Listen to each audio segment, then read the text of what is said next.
granted. I could be in a wheelchair right now, not even talking, just sitting there, not to be able to say anything when I want to say stuff, having to do sign language. He was almost 1 year old when we found out, and they thought he had a brain tumor because he wasn't using his left side, he wasn't grabbing, he wasn't rolling over. If you ever get the chance to meet Matthew White, you will be shocked to learn that he spends the majority of his time battling cerebral palsy. When we went in to see the neurologist is when he told us that he confirmed, yes, he does have cerebral palsy and he would probably never walk or talk. So it was shocking, and yeah, we were sick and just in shock. After fighting through the initial blow of a daunting diagnosis, Matthew's parents pulled themselves together and began to get to work, hoping to prove the doctors wrong. My husband and I both said, well, no is not acceptable. He will walk and he will talk, and you don't know us and you don't know our kids. Today, White is a two-sport honor student at Moeller High School. I've never heard him mention anything, never asked for any to be treated any differently than anyone else, never acted differently than anyone else. He just comes ready to work and ready to play. The road to get to this point has been a long one.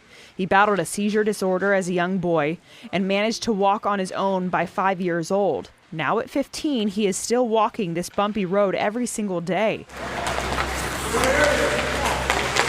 So this is my E-stim, or electrical stimulation machine. Matthew goes through a grueling process every single night just to be able to walk normally like his classmates. He goes through electrical stimulation before putting braces on his legs for 8 hours a night.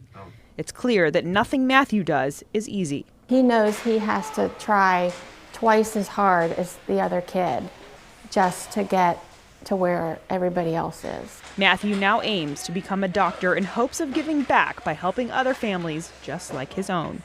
I want to help people with what I have, because most parents probably they probably gave up or didn't really think of anything else. I'd be able to give that to their kids, make sure they can have the life I have or have as much of a life they can.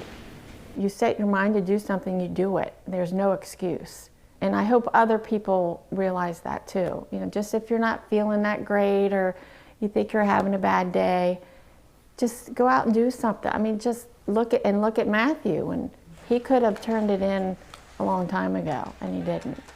Before this story aired, most people didn't know that White has been battling cerebral palsy, so we took it to his family's home yesterday so that they could watch the piece before it aired. They told me they are hoping to inspire others to get out there and accomplish their goals, no matter how big they may seem. Elise Jesse, WLWT News 5.